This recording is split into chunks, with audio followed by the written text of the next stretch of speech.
All right, greetings everybody, and welcome to week number 12. That is right, week number 12 of your 9407 class, which is your intellectual freedom class. As always, I'm your professor, Dr. Jace K. Austin, and it is so good to be just talking to you all again, because it has been a while since I've been in here. I did have to take a week off, and then after that, we had the sync session last week, which, I mean, I did see you all through the sync session, of course, and I enjoyed having that time with you, but, you know, there was also the guest speakers and everything, and so it does feel like it's been a little bit of time since I've just addressed you all directly myself, and I apologize for that. Some of you may care, some of you may not, but I apologize anyway, because quite frankly, I do feel that it is part of my job to keep you all engaged and to, you know, keep you all engaged, keep talking to you about the material and things like that.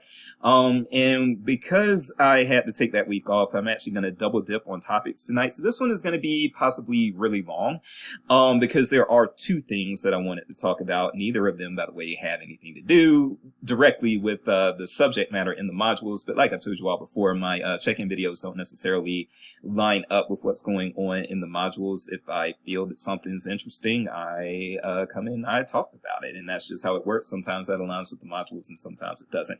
This is going to be one of those cases where it doesn't, and again, I'm going to be talking about two different things this week, and they're going to be unrelated, but they're things that I wanted to get off my chest, and they're things that I think are relevant to this intellectual freedom class, so we're going to get into that.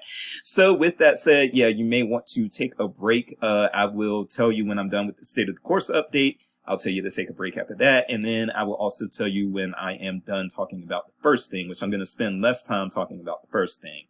Which is really just about deepfakes. I'm going to talk about that really quick. Deepfakes and that type of stuff has not been around enough for us, long enough for us to really know the intellectual freedom and other library and information science, implications of it. So that is something that we are kind of contending with, but it's something that we need to have our attention on. And so I am going to talk a little bit about deepfakes. Then I'm going to talk a little bit about two, librarians who were let go here in the state of Missouri over the summer, and some things that have kind of come out with them. And I'm even going to post an advocacy letter that was written on their behalf. You all know that you have an advocacy letter assignment. And so seeing this advocacy letter thing that was written on their behalf, it might be helpful for you all. So with that said, let's go ahead and get into it. Again, it's been a long time. So first things first, I do want you all to just kind of realized that, yeah, I had to double up. So you saw on November 3rd that I sent two of the Intellectual Freedom Digests, and I took those straight from the email. So as you will see with usually I just paste them straight from the blog, and then you have all the links in the announcement. You would have to follow a link to get to the announcements, and you have to follow a link to get to the links. In this one, you have to follow one link to get to many links. There we go. With these two. So, but I hope you all got caught up on those. Again, these are not required reading, but they certainly help you stay abreast on intellectual freedom issues that are going on in our country right now. We had our sync session last week. You all did fine with that. We have one final sync session, and that's going to be in early December, and that's going to be the debate.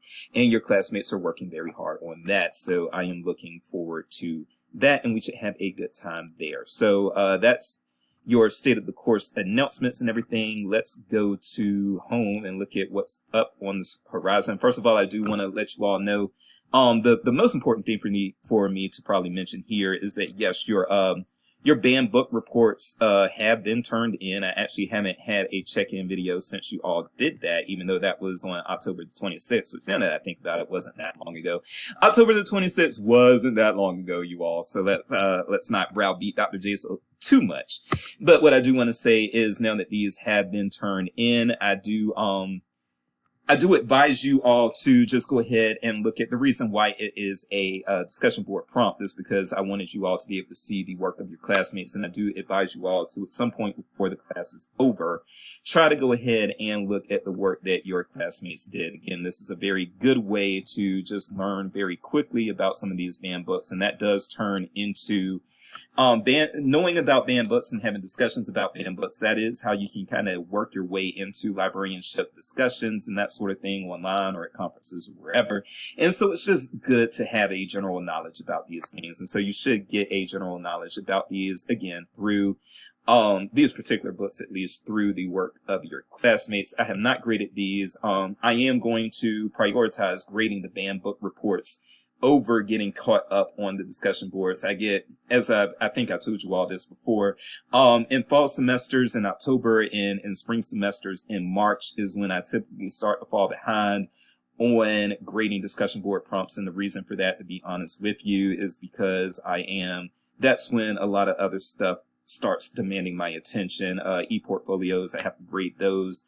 I'm on a team that grades those at least. I'm also on the admissions committee. I have to do that. And then I'm also on the non-tenure track committee for the College of Education and Human Development. So that's the entire college, not just, I mean, it's not the entire university, but CISL is housed within the College of Education and Human Development, as are things like education and some other things. And I have to review non-tenure track files for people who are looking to be promoted in the College of Education and Human Development. All these things start happening in October or in March. So that's when I start to fall behind, and I apologize for that. But what I'm going to do also is, just like with my other classes, I prioritized grading basically their October assignments. I had an October assignment that was due in every class. In this class, it was the banned book report, but I had those in my other two classes as well. And I prioritized getting those grades in so that people could see what they got on those major papers or major assignments. And then I'm going to go back and get these discussion boards caught up. So I don't want y'all to think I'm lazy. You probably do anyway, but I don't want y'all to think I'm lazy. A lot comes at us. And we are, for those of you who don't know, we are one of the smaller LIS faculties in the country, which is a good thing in some ways and a bad thing in some ways. It is a good thing in that it keeps costs down, keeps tuition down, because you all have fewer professors that need to be paid. But it's, on the same token, it does mean that we all wear a lot of hats here within the university, and so things can get time consuming. So I did just feel like I owed you all that explanation, but in saying all that, again, you should have some time now to go ahead and read the banned and challenged book reports that your peers wrote.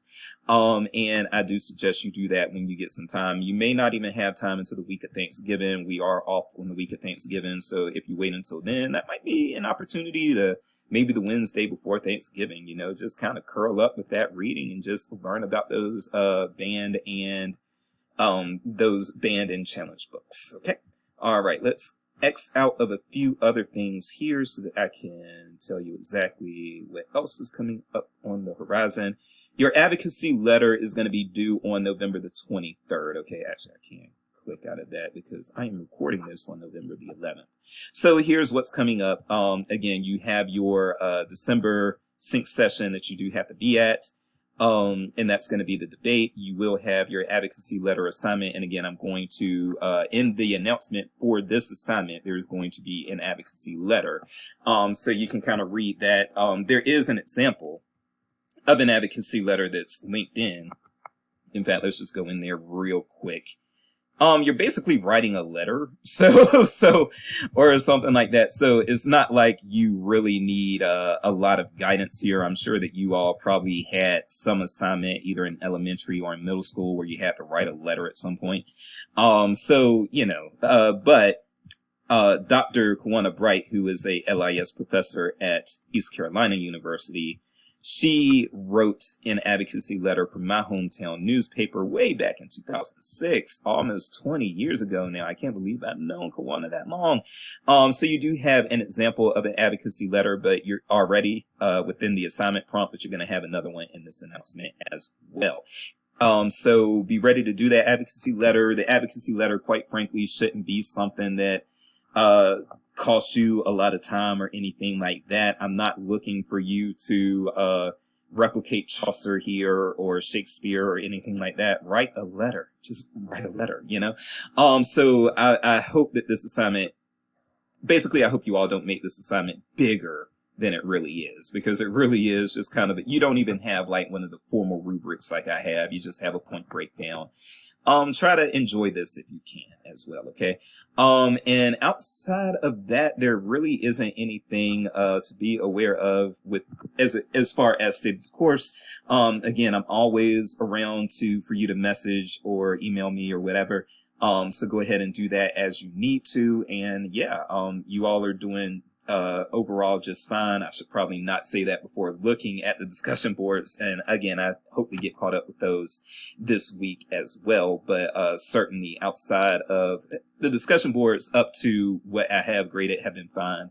And the assignments that you all have turned in so far have been fine. You all did fine on your midterm quiz and things like that. For the most part, most of you did fine. Most of you got perfect. I think there was like one or two who didn't, and that's okay. Even if you didn't get perfect there, you're still going to be fine overall. Okay. So yeah, that is pretty much it for our state of the course update. I have missed you guys, so please don't please don't feel like I was involved in other things that I prioritized over you all. Nah, I missed you all, and I'm glad to be talking to you all again. And we are this is the end of the state of the course update part for this video. So if you want to take a break right now, this is a good time to do so. I'm going to talk a little bit about deepfakes next, but even that's probably only going to take about 5 to 10 minutes. But then the last thing I'm going to talk about will take probably 20 minutes. So go ahead and take a break right now, and then we'll talk about deepfakes. Pause.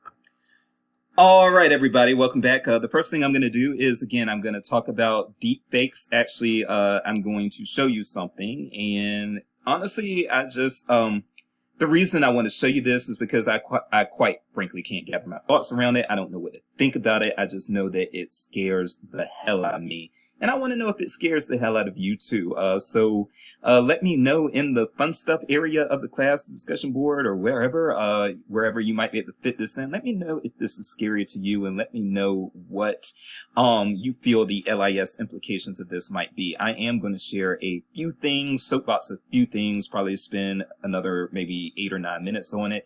But I'm really scared about this. Let me show you all what's going on. And you all may have already even seen this, but I just saw it for the first time the other day, last week actually, and I was scared to death.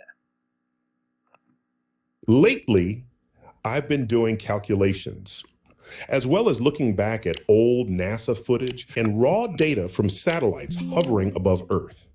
And I just can't escape the conclusion that the Earth might actually be flat.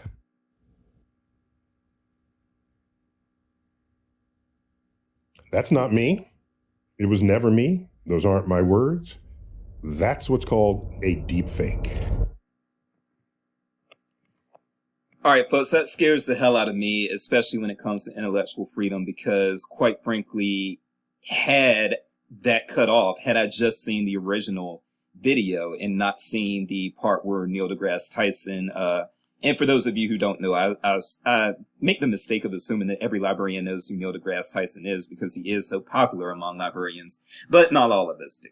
Okay, so for those of you who don't know Neil deGrasse Tyson, he is he works mostly in astrophysics, but he knows all types of science.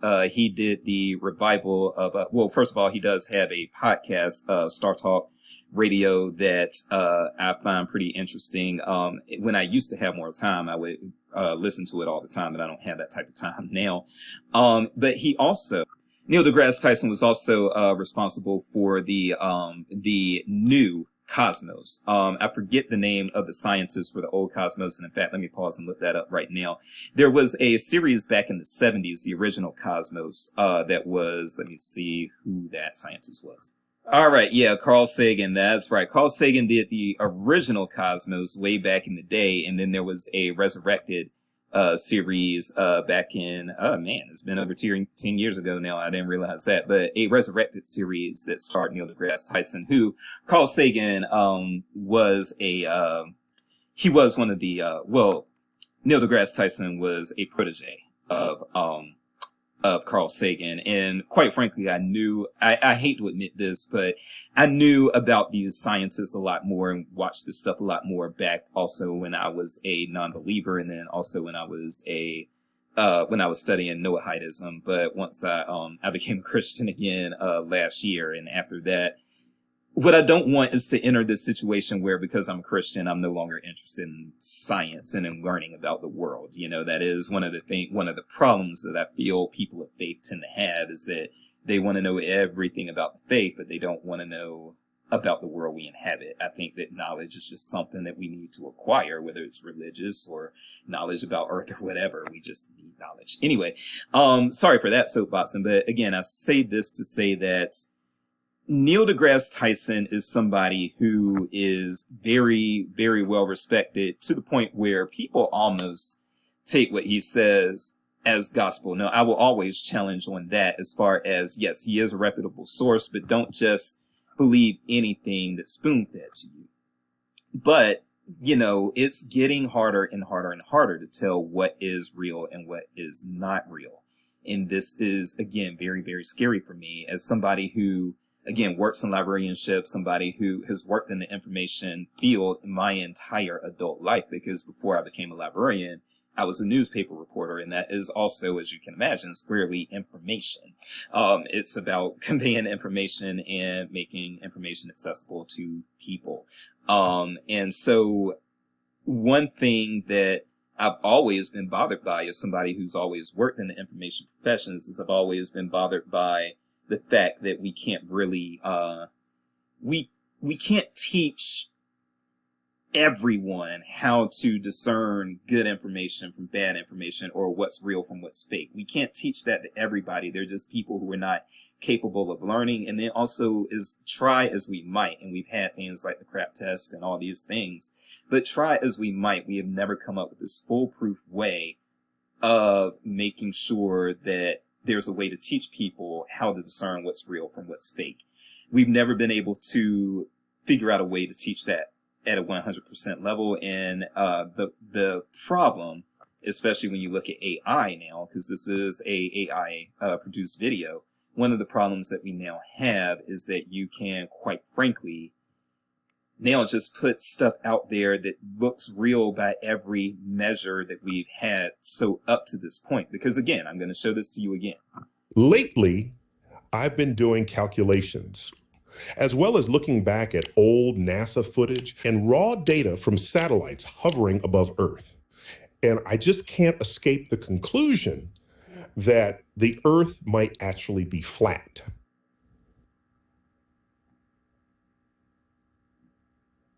That's not me. It was never me. Those aren't my words. That's what's called a deep fake. Now, how exactly do you combat that? We as librarians, the reason I'm putting this on your radar is because in the future, we are going to be expected, just like we have always been expected, to be able to help people discern what's real from what's fake. We're still going to be expected to do that, but that's getting much, much harder. When you see that AI sounded like Neil deGrasse Tyson, that AI looked like Neil deGrasse Tyson, and that AI spoke in ways that Neil deGrasse Tyson speaks. And so it is very scary. It is very scary to know that these things can be up there. I believe that I don't even know where this ends. I mean, people might actually get convicted in courts and things like that, because even juries can't tell whether or not this is real. And then the prosecution is saying it is, and the defense is saying it isn't. And who knows? Who knows? It scares me as somebody who has devoted my adult life to trying to get good information out there and trying to help prevent people from being fooled by bad information. This scares me, because how do you prevent somebody from being fooled like that?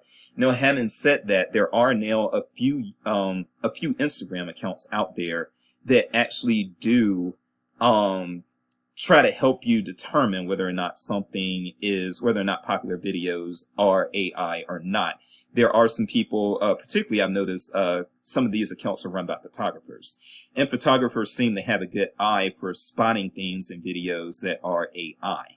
And hopefully, I don't have it right now, but hopefully come next year, this doesn't help you all, but hopefully when I teach this class next year, I will have some sort of listing even of Instagram accounts that have been doing that for a year or more and are doing it well, because we do need to arm people. Librarians need to, as much as anybody, be able to recognize when something may or may not be AI. So I want to put that on your radar. And this is an intellectual freedom issue because, quite frankly, no, there is going to need to be case law in a lawsuit. But quite frankly, what does the First Amendment protect?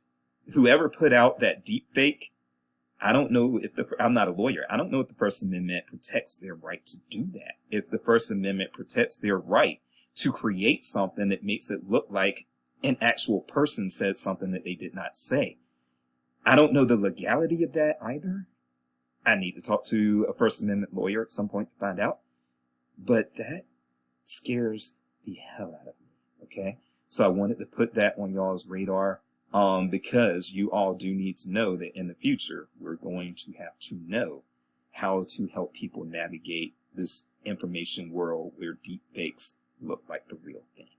All right, take a pause here, and then we'll talk about this situation that happened in Missouri and the advocacy that surrounds it.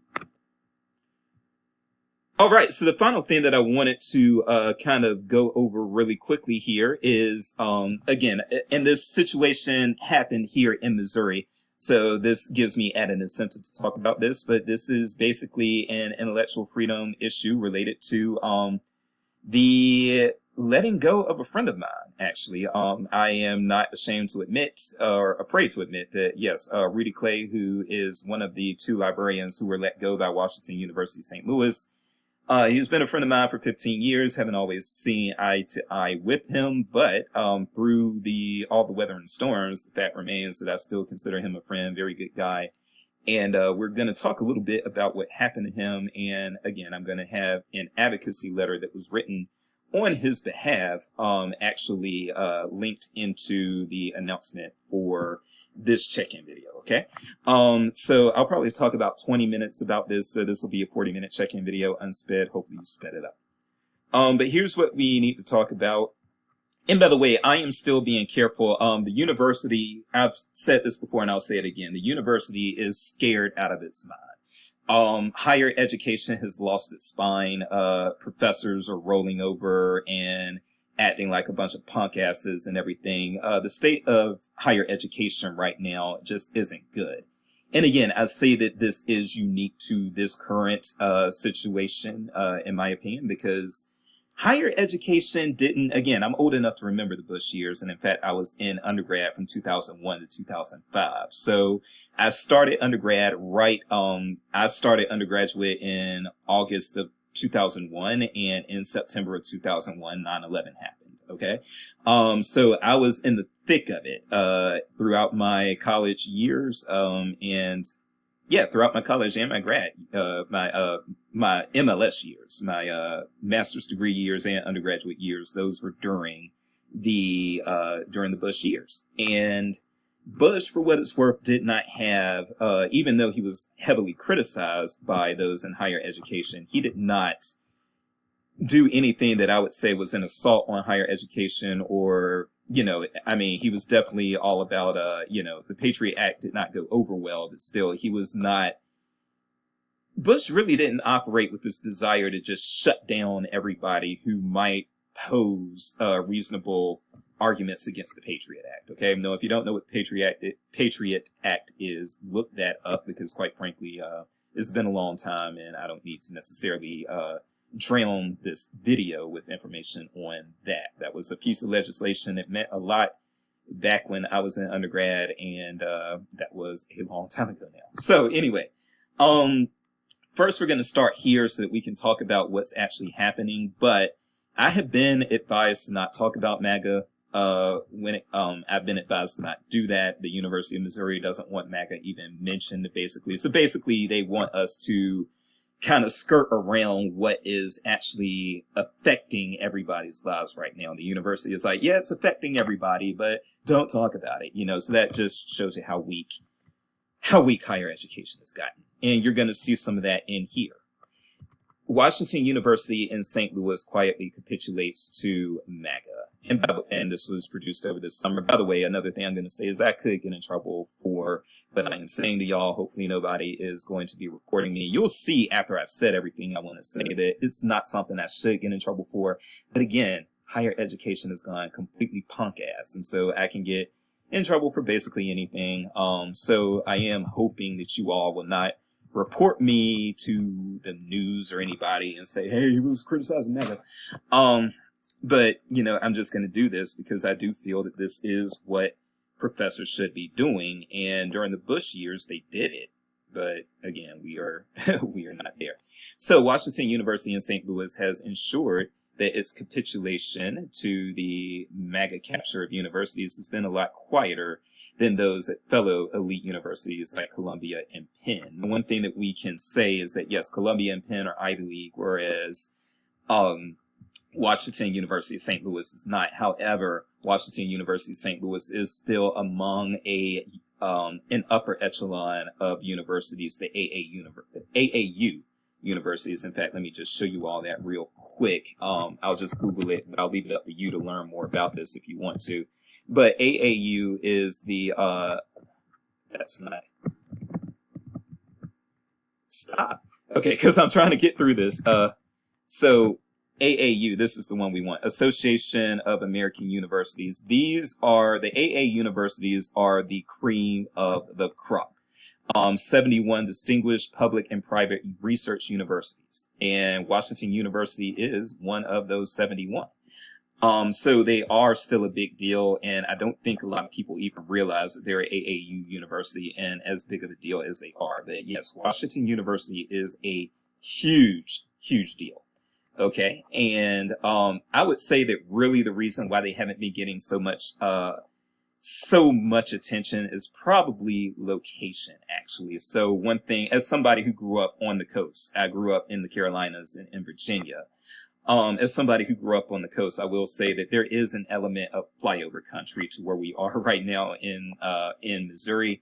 And it does seem like the places on the coast get a lot more attention. So yeah, things that are happening with Ivy League schools, things that happen with Duke and UNC Chapel Hill and UVA, and certainly University of Southern California and UCLA and those places, they will a lot of times get this, Stanford, they will a lot of times get these types of, this type of attention put on them. And a lot of times you'll see similar things going on in the Midwest that doesn't gain the attention because, again, there's, it just doesn't seem to be as of interest to people on the coast, what happens here in the interior of the country. But of course, we still care. And so, yes, the St. Louis newspaper has been watching some of these things that Washington University has done. So scrolling down here, first, I want you all to realize that, yes, Washington University was quick. WashU was quick as far as just scrubbing DEI language from all their forward-facing university website stuff. Excuse me. They went hard on that. They got that done very quickly. So Washington University of St. Louis has removed all DEI content from websites associated with the McKelvey College of Engineering, these various schools, so forth. The website for Olin Library, head of Inclusion, Diversity, Equity, and Access, or IDEA, who was Rudy Clay, that now returns a 401 error message. Rudy was fired. Rudy had been working, by the way, for Washington University for over 30 years before he was unceremoniously fired because Washington University wanted to avoid any controversy related to MAGA. Okay. So that's where we are. And again, Rudy, as I mentioned, he's a good friend of mine. I've known him for 15 years and, over 15 years. And he's definitely somebody who, he'd give you the shirt off his back. And a lot of people in our field are upset by how he was treated. Okay. Now, the university's pages for its Center of Diversity and Inclusion, for diversity and inclusion and equity, diversity and inclusion programs remain. So they haven't scrubbed everything. So I apologize for what I said earlier, as do events for the fall semester, such as Rainbow Welcome. So it's clear that the university is bringing at least its public face, though, in line with the agenda of President Trump's far-right regime. Now, scrolling down a little further, yes, one thing I want you all to be mindful of here is that, yes, one of the things that has happened with the Big Beautiful Bill is it has dismantled affordable student loans. And we do, as you all know, of course, this is in the news every day, the deportation and rejection of international students and things of that nature. So this paragraph went on to just kind of make the argument that They really are coming after R1s and the elite R1s, and it is part of a plot to make higher education the narrow domain of affluent, politically subservient Americans. So, scrolling down a little further, these two paragraphs right here, which I'm going to read verbatim, these really, when they talk about, when people tell you to follow the money, this is the follow the money right here. This will explain pretty well probably why Washington University of St. Louis is bowing down to MAGA so readily. Okay, I'll just read it verbatim. The Trump administration's freshly announced settlement with Columbia University shows the blueprint for higher education that should frighten everyone. Although admittedly it's hard to pity elite schools sometimes. I don't have anything to say about that. Columbia will pay a $200 million ransom to the Department of Education and $21 million to Jewish staff and students claiming harm and protests.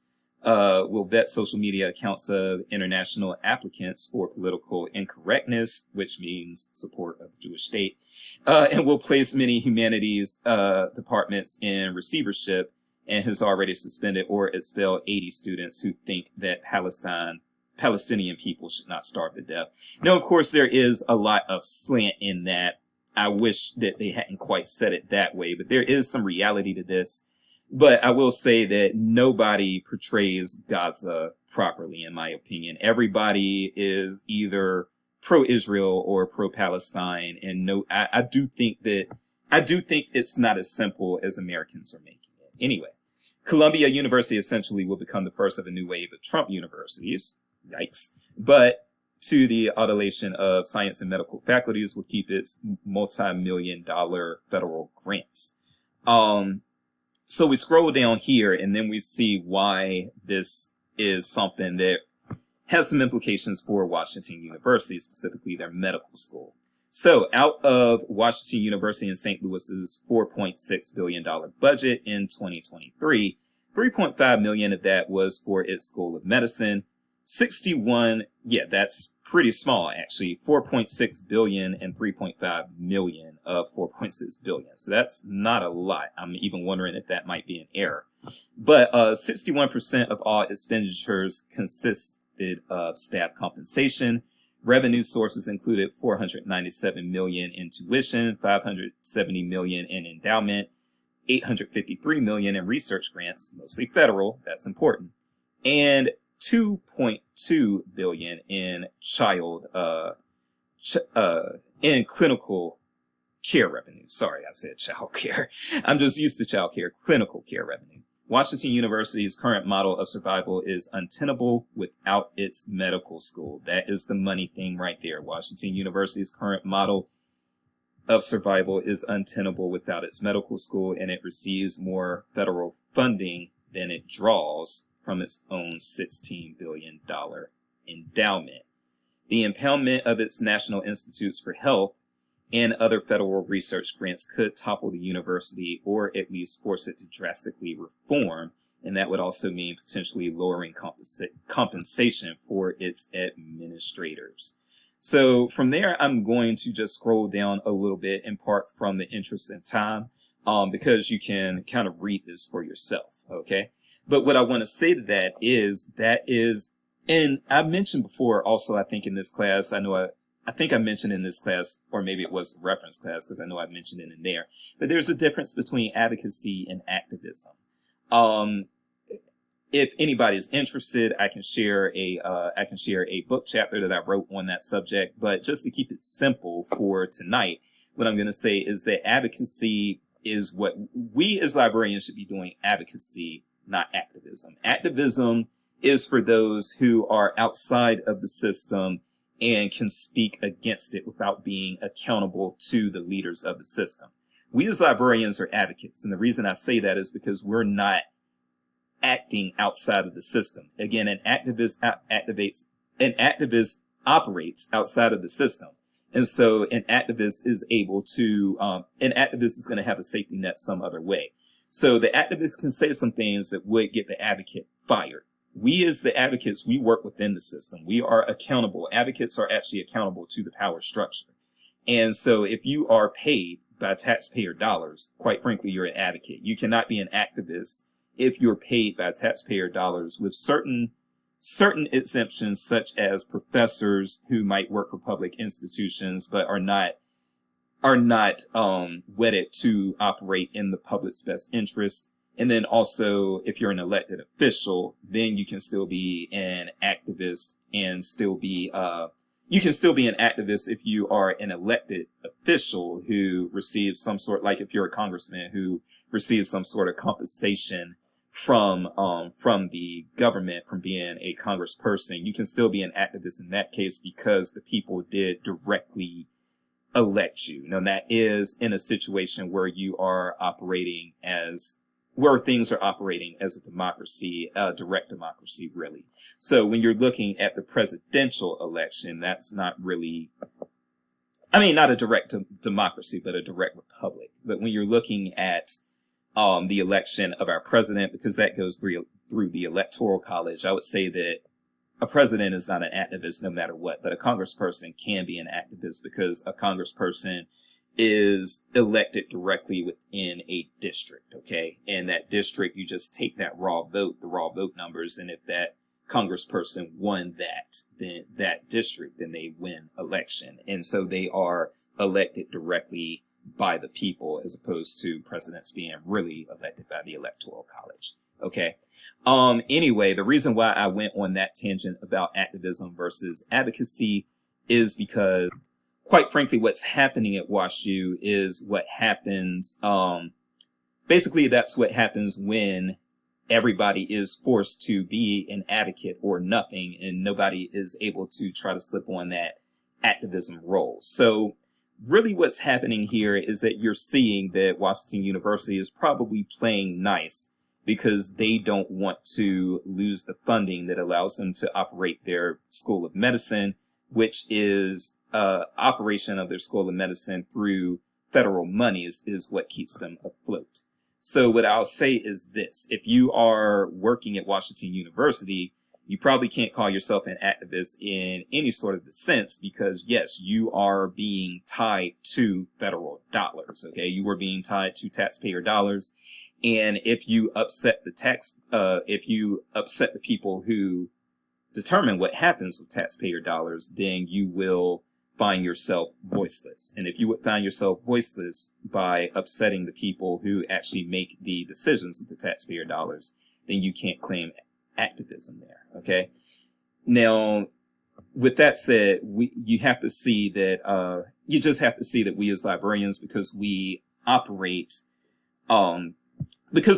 with jobs that require taxpayer support, we do have to know our role, because quite frankly, if you don't know your role, and by the way, Rudy was never doing the activist stuff, but still, as you can see, he got canned because he fell out of alignment with what the people who control the taxpayer dollars want. The people who have been elected and now control the taxpayer dollars don't want the DEI out there anymore. They don't want the people who are elected. They want a very conservative far right agenda. They want Project 2025. They want those sorts of things.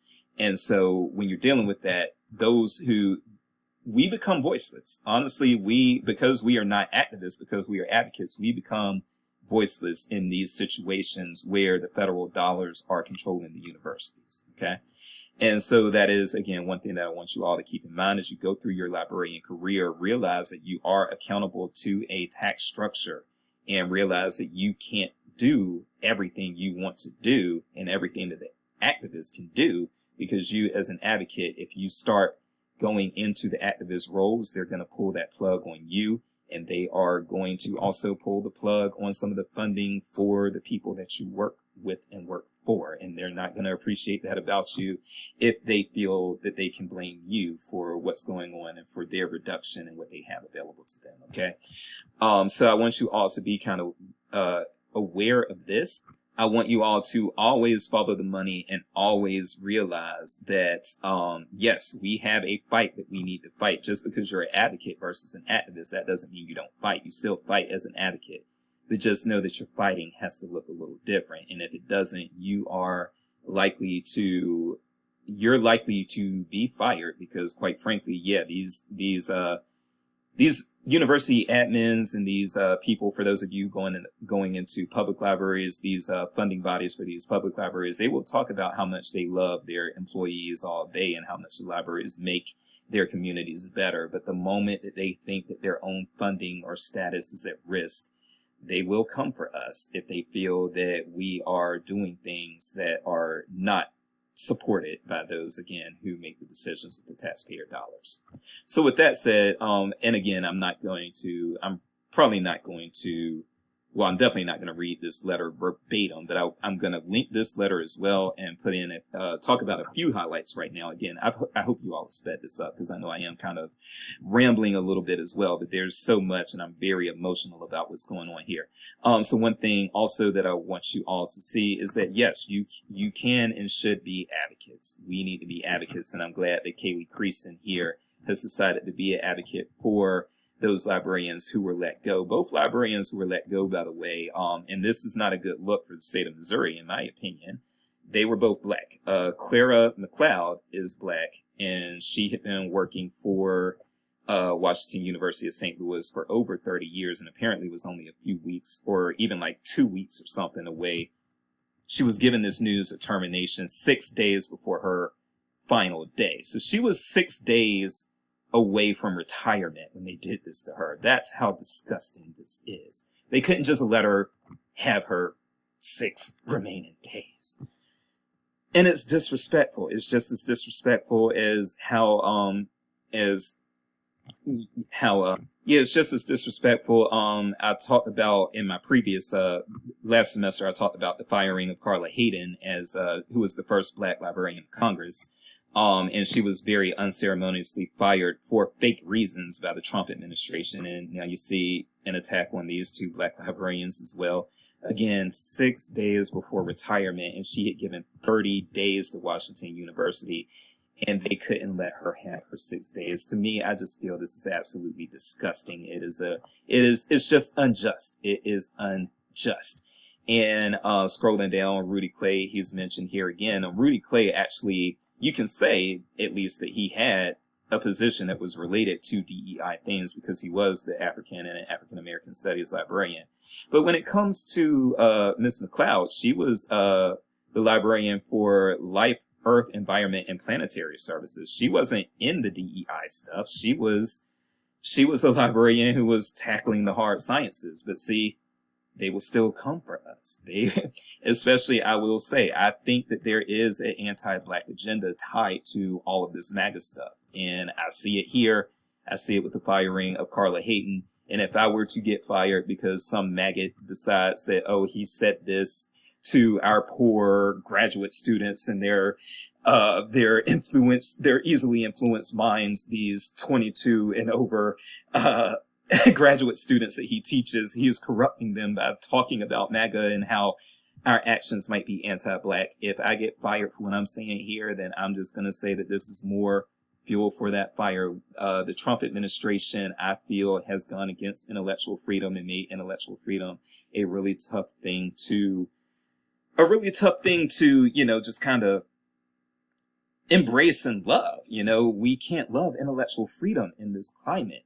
Now, one thing that I am going to say, and this might piss off some liberals, but I'm also going to say that I do think that even during the Biden years and maybe even the Obama years, there were attacks on intellectual freedom from the left. I do think that the left kind of got carried away. I think that there was an aspect of cancel culture. I think there was an aspect of people not, I think there was an aspect of buzzwords being used when the left was in control of the narrative, and that was certainly the case, especially during the Floyd years, the years when we were talking about George Floyd and that sort of thing, and all this stuff. What people are now incorrectly calling wokeism. That stuff was coming from the left, and I do feel that those sorts of things were also instead of allowing people to discuss issues, I think that the left at that time was just shutting down discussion by using buzzwords. You would say something and then, when I do think that there were right wingers who were trying to have honest, substantial conversations, and left wingers were just shutting it down. Oh, you're a bigot, you're a racist, you're a sexist, you're transphobic, you're Islamophobic, all of these things. And, the buzzwords would just shut down the conversation. And quite frankly, because I'm black, I'm most apt to talk about race. I think that there were right wingers who were saying valid things about race. And then instead of being met to have that conversation, leftists were just being like, oh, well, that's racist and blah, blah, blah, and you're a bad person, and then just shutting down the conversation. And I despise that when it was going on the left, even though I am a leftist.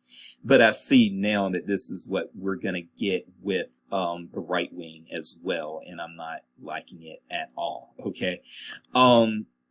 So yes, we need people to be advocates. We need people to continue to have their voices. What I'm hoping comes out of the advocacy assignment, the advocacy letter assignment with you all, is that you kind of also get a feel for what you should say and what you shouldn't say as an advocate versus an activist, and then kind of craft your letter in a way that, and I'm not going to require you all to turn your letter in. You can get extra credit if you deliver your letter.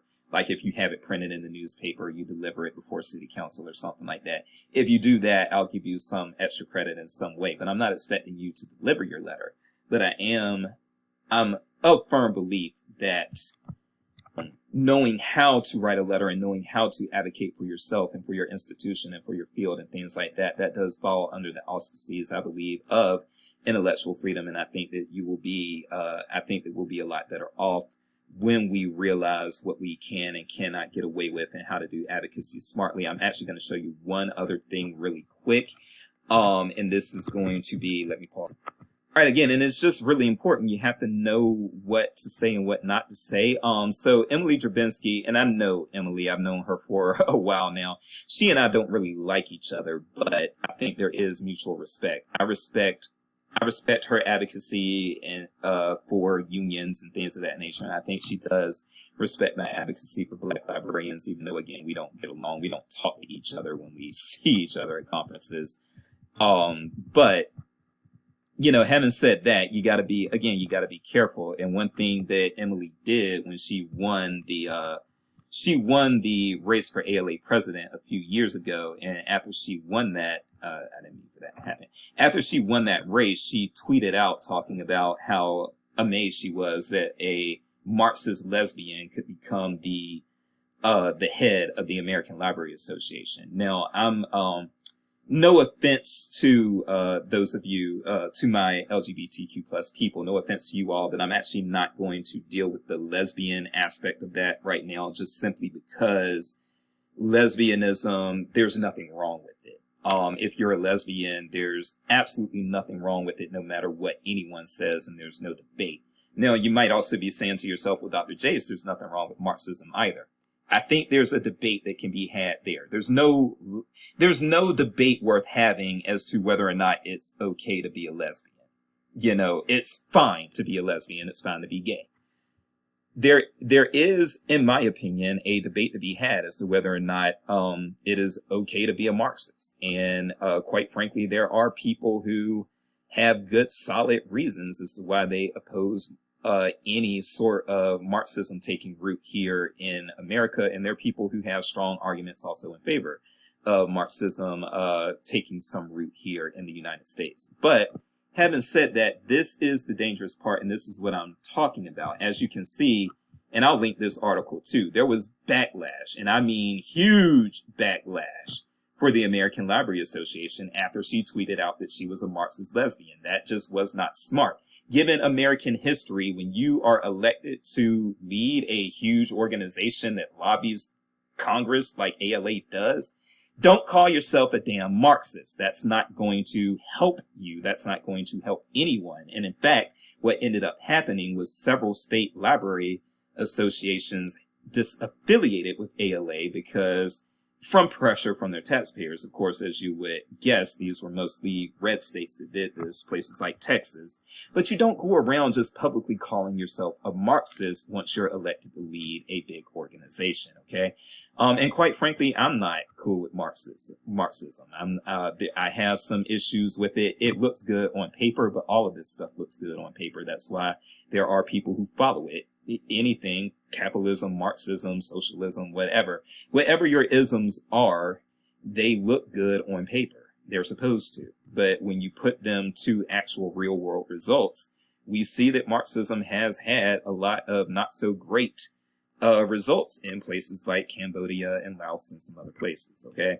So watch what you're doing, know what you can and cannot say. And quite frankly, in this video, maybe I didn't practice what I preach, because I said some things in this video that quite frankly I shouldn't be saying right now, but this is the intellectual freedom class and I do have to take that risk. I do not talk about these things in my other classes. But anyway, I do hope you sped this up, and I am going to put in the announcement to speed it up because we have gone to 50 minutes, but we are not going any further than that. And again, I hope you took those breaks, but there was just a lot to say and I felt I left you without anything for a long time. Anyway, I am Dr. Jace, and the career and legacy of my friend Rudy Clay is not something that I'm just going to let Wash University St. Louis erase. I'll see you all next week with another check-in video. Till then, take care and remember that I love ya.